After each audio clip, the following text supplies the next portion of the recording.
bakundwa Bibiliya ahingira twereka ko mwami w'umunyamwaga uzima aribwo butware bwa kane butegeka isi kandi bwatangiranye n'igihe cya Kristo cyangwa se n'igihe cy'itorero kugira ngo burwanye ukuri kw'Imana bukaba bwarashinzwe na Satani kumukorera. Rero isi buyigeze aharindimuka. Bumwe mu bwiru bukomeye bwahishwe abantu benshi buri muri iyi si, cyane cyane bujyanye n'akagambane kagambanira inyoko muntu hifashishijwe cyangwa bikorwa na Satani, ariko hifashishijwe umugambi we urimo abantu birumvikana ari wo Illuminati. Ibyanditswe byera bitwereka ko mu byahishuwe igice cya 13 yuko hariho inyamaswa yitwa inyamaswa ya kane izavuka ikigarurira isi, ariko ikazaba ikorera inyungu z'ikiyoka aricyo Satani.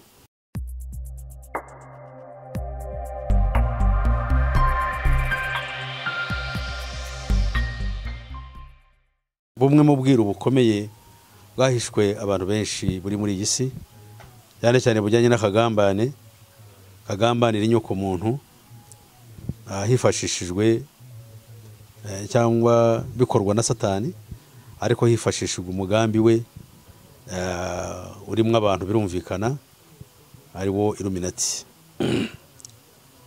Ibyanditswe byera bitwereka ko mu byahishuwe igice cya 13 yuko hariho inyamaswa yitwa inyamaswa ya kane izavuka ikigarurira isi, ariko ikazaba ikorera inyungu z'ikiyoka aricyo Satani. Ndabasuhuje rero, ngiye mureba ni Pastor Peter Musisi, niwe wagezaho iki kiganiro. Ikiganiro bwacyo cyitwa Menya Ukuri. Menya Ukuri rero ni ikiganiro kigamije kugira ngo kikujijure umenye ukuri kunyuranye n'ibyo twigishwa haba mu mashuri, ibyo tugezweho n'itangazamakuru cyangwa ibyo tugezweho n'inzego z'isi cyangwa z'ubutware bwayo, ariko bidashingiye ku kuri namba, ahubwo bigamije kudukubita hasi. Nubwo ibyo tuvuga abantu batabyemera, ariko ibikorwa ndavuga bigaragara ku isi ni ibihamya yuko ibyo tuvuga ari ukuri. Kimwe muri byo ni iki cyorezo gikomeye, nubwo atari cyo cyonyine, ahubwo kimwe mu byorezo byagiye byibasira isi mu myaka 10 ishize. Icyorezo babatije izina rya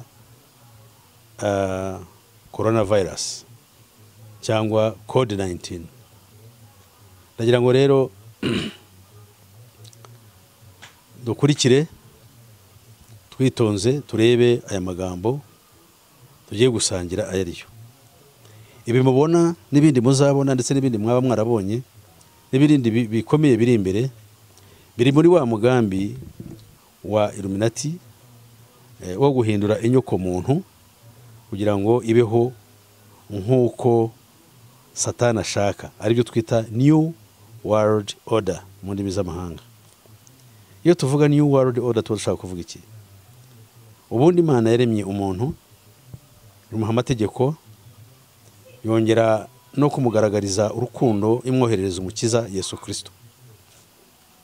Iyo mibereho rero iteye ityo y'umuntu kumera atyo kugira ngo acungurwe ave mu mworera Satani yamurushyemo, ntabwo Satani yabyishimiye, ahubwo afite gahunda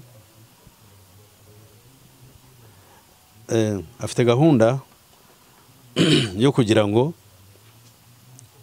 Satani afite gahunda mu by'ukuri igamije kugira ngo ashyireho ordre cyangwa gahunda ye yuko abantu bakwiriye kubaho, ndetse batanabaza cyangwa se batanateye n'impungenge n'ibyo barimo. Murakoze rero, tugiye kubagezaho icyegeranyo kandi gishyigikiwe n'amagambo ari muri Bibiliya, kirimo intego 21 ariko kigabanyijemo ibice bitatu. Hanyuma rero turaza kubona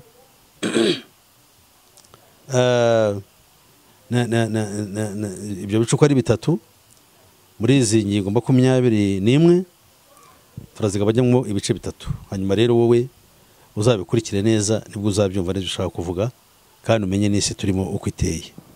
Katabaye dusome Bibiliya ikivuga ku byerekeye ubutware buriho bukorera Satani ku isi kandi bwashyizweho ariko bwari bwarahanuwe.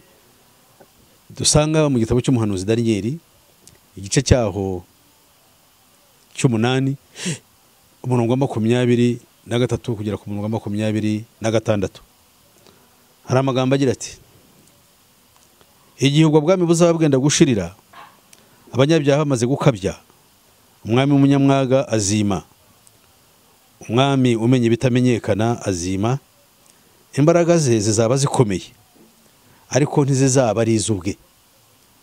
Bakundwa, Bibiliya hingira twereka ko umwami w'umunyamwaga uzima aribwo butware bwa kane butegeka isi kandi bwatangiranye n'igihe cya Kristo cyangwa se n'igihe cy'itorero kugira ngo burwanye ukuri kw'Imana, bukaba bwarashizwe na Satani kumukorera. Rero isi buyigeza aharindimuka. Ahangaha aya magambo aratubwiye ngo imbaraga ze zaba atari izubwe. Nibwo bwami bwa mbere bwabayeho ku isi. Bibiliya ivuze ngo buzaba bukoresha imbaraga zitari izabwo. Ubwami bwose bwabayeho bw'abantu bwakoreshaga imbaraga zabwo kugira ngo bushobore gutegeka isi, ariko ubu ngubu ni ubwami bukoresha imbaraga zindi ziturutse ahandi. Ijambo ry'Imana mbere yuko ndikomeza nababwira yuko bimwe mu bimenyetso birahari ku isi. Muri Amerika bavuga ahantu bita Nevada ahari imbuga ngari yiswe E51 aho imyitozo ikomeye y'abasirikare ba Amerika ikorerwa, ndetse no kugerageza ku buryo bwose n'ubuhanga bwose bukorerwa, naho indege z'uburyo bwose zigurukirizwa cyane cyane z'intambara. Bavuga ko ibyo bikorwa hifashishwa ubuhanga bwabo bita aliens, mu Kinyarwanda abo mwita ibivejuru, nibo bajyanama muri ibyo bintu. Abo rero iyo basobanurwa n'abavuga babita yuko ari aliens, abantu bava ngo ku yindi mibumbe, ariko mu by'ukuri si abantu nkuko tubabona, ahubwo n'abadayimoni, n'abantu n'abatagira umubiri, aribo badayimoni nkuko Bibiliya ivuze ngo imbaraga z'ubwo bwami aribwo butegeka isi y'iki gihe ntabwo buzaba ari izabwo ubwabwo, zizaba zifite ahandi zituruka. Nibo bwa mbere muri Bibiliya hagaragaye ubwami buzaba bukomeye ariko budakoresha imbaraga zabwo ku bwabwo, ahubwo bukoresha imbaraga ziva ahandi hatari mu isi. Ijambo ry'Imana yavuze ngo azarimbura bitangaje kandi uwo azabasha ibyo yagambiriye. Ndavuga uwo mwami azarimbura abakomeye n'ubwoko bw'abera kandi azigira imigambi ituma bashishwa byose n'uburyarya, ndetse ntazagarukiraho ngo azishyira hejuru mu mutima we. Azarimbura benshi biraye, ndetse azahaguruka no kurwanya umwami w'abami, ngo ariko azavunagurika ntawe umukozeho. Bakundwa, niyo mpamvu ibi byose nubwo tuba tubivuga, uyu mwami ukomeye uzagereza no kurwanya umwami w'abami ari we Yesu Kristo, ntabwo azagarukira kurwanya twebwe no kurimbura bari mu isi, ahubwo azagira n'umugambi wo kurwanya umugambi w'Imana w'agakiza, ashake kurwanya n'umwami w'abami. Rero urumva ntabwo ari umuntu, ntabwo ari umutwaro woroheje, no kumufata nk'umuntu woroheje. Kuki azahaguruka kurwanya umwami w'abami? Nuko akorera shebuja ari we ikiyoka. Turaza kubireba n'ahandi tuzagukomereza. Nyamara icyo kiyoka gifatanyije nawe kuko cyamuhaye intebe yacyo n'ubutware bukomeye, kuko tuza kwibona, kandi kimuha n'umwuka wacyo ari wo mwuka, cyangwa mu Bibiliya wo twita umuhanuzi uyobya. Imana rero umugisha. Reka no turebe za ntego bafite zifatika zatangijwe mu mwaka w'1943 hagamijwe gushyiraho imibereho mishya ya muntu itandukanye n'uko Imana yagambiriye. Intego ya mbere ngo ni ugushyiraho leta imwe cyangwa guverinoma imwe itegeka isi, ndetse hariho iherekejwe n'itorero cyangwa idini rimwe, ndetse na sisiteme y'amafaranga imwe. Kandi iyo ni gahunda yatangiye mu myaka n'ubundi mbere yuko bayitangiza, yari yatekerejweho muri za 20, ukuvuga 1920 no muri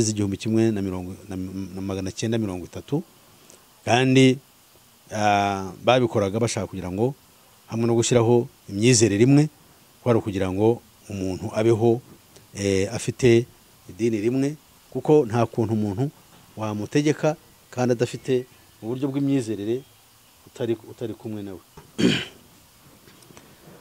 Hanyuma rero tubabwira nkomeza mbabwira ko gushyiraho leta imwe, noneho no gushyiraho ifaranga rimwe, ndetse iyi virus mureba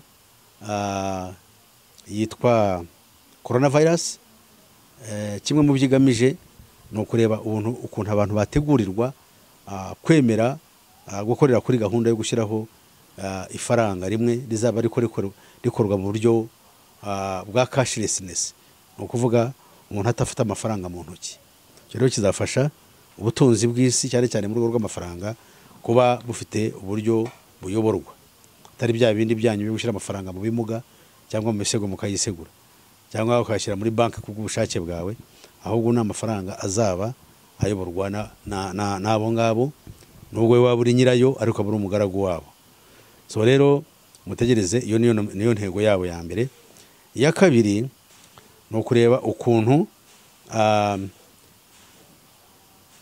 ni ugushyiraho gahunda ituma ibihugu bitakaza ubwigenge bwabyo ndetse n'ishema ryo kuba ibihugu byigenga. Iyo niyo ntego yabo ya gatatu, ari nayo mpamvu ibihugu muri iyi minsi byose byo ku isi ntabwo bifite uburyo bwo kubaho, ahubwo bigengwa n'amabwiriza aturuka muri Loni, ndetse byinshi za leta zabyo iyo zitemewe kugenda ku murongo wa gahunda yabo zishobora gukorwaho binyuze mu bintu nka bitatu. Hashobora kubaho ibintu byo kwica abayobozi, kuko twagiye tubona bagiye bakora ubwicanyi abayobozi bo muri Afurika b'intwari nka Bankwame Nkuruma na ba Rumumba, ndetse na ba Rwagasore hano i Burundi, n'abandi benshi ntakwirwa njyamo ngo ndondore, nuko babaga babonamo ibitekerezo bikomeye. Ibindi rero ubundi buryo bwa kabiri ni ukoresha za kudeta zagiye zikorwa muri Afurika no mu bihugu byinshi byo ku isi, cyane cyane byo bikiri mu nzira y'amajyambere, n'ibiri mu Burayi bw'Uburasirazuba n'ibindi byo muri Aziya, aho hifashishwaga imbaraga za gisirikare guhirika ubutegetsi bwatowe na rubanda. Ibyo rero iyo binaniranye hifashishwa ingufu za rutura z'ibihugu 10, aribyo twese amahembe 10 muri Bibiliya, amahembe 10 ari ku nyamaswa y'imitwe 7. Ibyo nibyo bihugu rero bitegeka isi bishobora gukora. Urugero ni nkuko byavanyeho Saddam Hussein, nuko byavanyeho Gaddafi wa Libya, Muammar el-Gaddafi. Intego ya gatatu ni ukureba ukuntu nari nabivuze gukuraho yobokamana, ariko noneho hibandwa gukuraho ubukristo mbere na mbere ko nibwo bufite umucyo w'abari mu isi. Noneho usibye ubukristo bo bazaba biremeye bwo kujijisha rubanda, nkuko n'ubu tugenda tubibona hagenda havuka imyizerere ya gikristo idashingiye ku ijambo ry'Imana, ahubwo ishingiye ku bukonikoni bwa Satani, maze bakavuga ko ari Yesu ngo ubikora, kandi ari nta jambo ry'Imana cyangwa rya Yesu ryigishwa nabo ngabo. Na hano turabifite, ariko bariya ureba byose tujya tubona icyo tuta mu Kinyarwanda ngo imbazirizo y'uruhara n'amasoso. Ibi rero n'amasoso ku ruhara, ariko icy'ingenzi cyo uruhara rugiye kujya hagaragara mu minsi itarambiranye. Intego ya kane ni ugushyiraho uburyo bwo gukontorora, kandi uvuze ntyo, cyangwa mu Kinyarwanda wenda umuntu agereranyije control, mu Kinyarwanda ni ukugenzura, uburyo bwo kugenzura ibitekerezo bya muntu, noneho umuntu agahinduka nk'ikimashini cyangwa ikirobo, noneho akakorera inyungu z'ubwo butware. Ibi dushobora kubivuga mukagira ngo ni inkuru, ariko nibyo bigomba kubaho mu gihe cya bugufi. Ndetse umwaka w'ibihumbi 2030 n'imyaka 10 uhereye ubu, iyo gahunda izaba imaze kujyaho, aho abantu bazaba bagenzurwa mu byo batekereza n'ibyo bibwira hifashishijwe imbaraga z'ibyogajuru zishingiye kuri interinete. Noneho umuntu izo mbaraga zikaba zifite icyicaro cyazo aho bita muri Silicon Valley, muri majyepfo ya San Francisco, noneho mu ntara ya California y'amajyaruguru ya California muri Amerika. Rero naho ngaho niho ibyo biri, kandi birarimbanyije kugira ngo bakontorore umuntu. Intego ya gatanu ni ukureba ukuntu ubukungu bushingiye ku nganda bwagenda bugabanywa, abantu benshi bagakena, noneho ababuze akazi bakinjira cyangwa bagakoreshwa imirimo ikomeye, abandi bagatangira kuyoboka yo kunywa ibiyobyabwenge, noneho bagatangira kuba ibishushungwa n'ibigoryi, bityo bagafatwa bagatwarwa ahantu hamwe ho bazatuzwa. Mu kanya turatubona aho hantu ko hazaba hitwa n'ibyo hazaba hagamijwe. Nuko abantu batatangira gutuzwa mu midugudu migari Kinyarwanda yo twita isisiro, niho bazajya baba. Ibyo rero niyo gahunda iriho, kandi n'ubu yaratangiye turayibona. Intego ya gatandatu ni ukureba uburyo gahunda yo gukoresha ibiyobyabwenge cyane cyane nk'imogi yakwemerwa mu bihugu byinshi, cyane cyane nko mu mugabane wa Amerika. Muri Amerika ubwayo hariho za eta zimwe zatangiye guha uburenganzira abantu gukoresha no kunywa ibiyobyabwenge. Batangira bavuga yuko ngo bikenewe mu maraso ya muntu mu rwego rwo kurwanya indwara ndetse no gukiza ububabare. Pornography cyangwa ubusambanyi bw'urukozasoni bukorwa ku mugaragaro hifashishijwe amavideo buzarushwaho gukoreshwa ndetse buhinduke uburyo bw'amarushanwa, ku buryo bukorwa noneho bugahinduka ubuhanga n'ubumenyi bwihariye abantu bazajya bahurumbira kujyamo kugira ngo bajye babona n'ibihembo, kandi ibintu bizaba byemewe kandi bizaba biri ahantu hose abantu babibona kandi babimenyerezwe kumva yuko ari ibisanzwe. Bityo rero iyo niyo si tuganamo, isi babaje imeze ityo, aho umuntu azaba adatinya ishyano.